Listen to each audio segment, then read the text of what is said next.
Tribuners, ketegangan geopolitik di kawasan Amerika Latin ini ternyata meningkat tajam ya setelah Amerika Serikat menangkap Presiden Venezuela Nicolas Maduro. Namun Presiden Amerika Serikat Donald Trump kini ternyata secara terbuka mengarahkan ancamannya kepada Presiden Kolombia Gustavo Petro, memicu kekhawatiran meluasnya konflik dan intervensi Washington di kawasan tersebut. Untuk ancaman yang disampaikan Trump ini pada Minggu 4 Januari lalu, ternyata hanya berselang hampir sehari setelah operasi militer Amerika Serikat bertajuk Absolute Resolve menggempur Venezuela dan membawa Maduro serta istrinya ke New York untuk menjalani proses hukum. Dalam keterangan resminya, Trump ini menuding Petro sebagai pemimpin yang berbahaya dan mengaitkan Kolombia dengan produksi serta distribusi narkotika ke Amerika Serikat. Dan pernyataan tersebut langsung menuai kecaman dari Bogota. Presiden Gustavo Petro menilai langkah Washington sebagai serangan terhadap kedaulatan Amerika Latin, Tribuners. Ia bahkan memperingatkan tindakan sepihak Amerika Serikat ini dapat memicu krisis kemanusiaan serta instabilitas regional. Nah, meski tidak menyebut Maduro secara langsung, Petro menegaskan bahwa pengerahan militer Amerika Serikat di Karibia dan Venezuela ini menciptakan situasi berbahaya bagi negara-negara kawasan. Ancaman Trump tidak berhenti di Amerika Latin. Ia juga membidik Iran di tengah gelombang protes yang dipicu krisis ekonomi dan jatuhnya nilai mata uang rial. Trump ini memperingatkan bahwa Teheran akan menghadapi balasan sangat keras jika aparat keamanan ini terus menewaskan demonstran damai. Peringatan ini muncul di tengah laporan tewasnya sedikitnya ada 15 orang Tribuners dalam demo yang menyebar dari Teheran ke sejumlah kota besar. Jadi dalam pandangan Trump sendiri, Ayatollah Ali Khamenei ini merupakan simbol sekaligus pusat kekuasaan politik dan keamanan Iran. Nah, sebagai pemimpin tertinggi, Khamenei ini memiliki kendali langsung atas Korps Garda Revolusi Iran, kemudian aparat keamanan dan kebijakan strategis negara, termasuk cara pemerintah merespons demonstrasi. Karena itu, Trump menilai bahwa setiap tindakan represif terhadap pengunjuk rasa damai ini tidak bisa dilepaskan dari otoritas Khamenei. Singkatnya, jika Amerika Serikat benar-benar menargetkan Presiden Kolombia hingga pemimpin tertinggi Iran, dunia ini berpotensi memasuki fase ketegangan baru yang lebih berbahaya. Yang dampaknya ini tidak hanya terbatas Tribuners pada dua negara saja, tetapi dapat mengguncang stabilitas regional, ekonomi global, dan tatanan geopolitik internasional secara keseluruhan. Dari Kolombia hingga Iran, Trump ternyata juga menyentil wilayah Greenland yang merupakan pulau terletak di Arktik dan merupakan bagian dari Denmark. Jadi Donald Trump pada Minggu 4 Januari menekankan bahwa Washington ini membutuhkan Greenland untuk pertahanan. Dia juga mengklaim bahwa Venezuela ini mungkin bukan negara terakhir ya yang menjadi sasaran intervensi Amerika Serikat sebagaimana diwartakan The Atlantic. Trump juga menambahkan bagaimana pihak lain ini menilai arti serangan besar-besaran Amerika Serikat terhadap Venezuela ini dia tidak menghiraukannya ya. Dan Perdana Menteri Denmark, Mette Frederiksen pada Minggu mengatakan bahwa Amerika Serikat tidak memiliki hak untuk menganeksasi Greenland.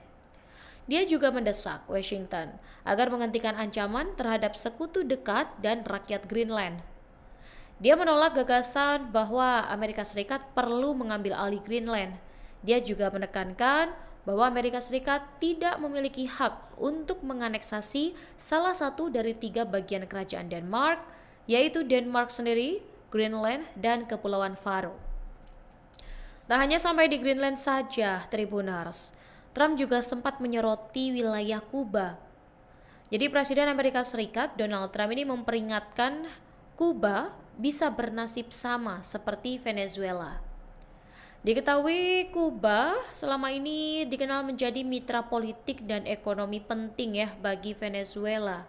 Ada puluhan pasukan Kuba yang juga dilaporkan tewas dalam operasi militer Amerika Serikat di Venezuela yang berakhir dengan penangkapan Maduro ya pada Sabtu lalu. Jadi dari Presiden Kuba, Miguel Diaz-Canel, bahkan menyatakan 5 dan juga 6 Januari ini sebagai hari berkabung nasional. Dikutip dari New York Times pada Senin 5 Januari, Trump mengatakan hari-hari Kuba ini sudah dihitung dan Amerika Serikat mungkin akan mengarahkan perhatiannya ke negara komunis tersebut. Namun, Trump ini tidak berpikir melakukan intervensi militer karena menganggap situasi di Kuba akan memburuk. Dari Senator Amerika Serikat, Lindsey Graham memperingatkan pemerintah Kuba seusai keberhasilan operasi militer di Venezuela. Menurutnya, Kuba berada di bawah pemerintah komunis yang kerap memburu rakyatnya. Ia pun berharap negara-negara seperti Kuba bisa berbisnis dengan Amerika Serikat, bukan dipimpin oleh diktator dan teroris narkoba. Demikian tadi Tribunnews informasinya. Kalau begitu, simak dahulu tayangan-tayangan video berikut.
Yo lo sentí y puedo temblar.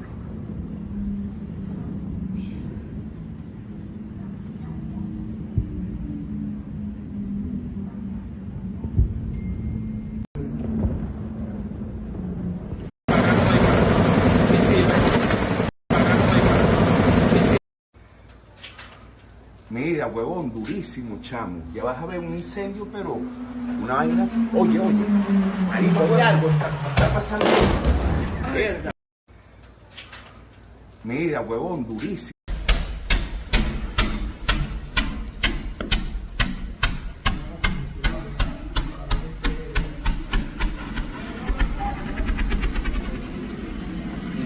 Mira, pero ven acá, no se metan para acá, no sabemos que hay que sacar. Download Tribun X sekarang.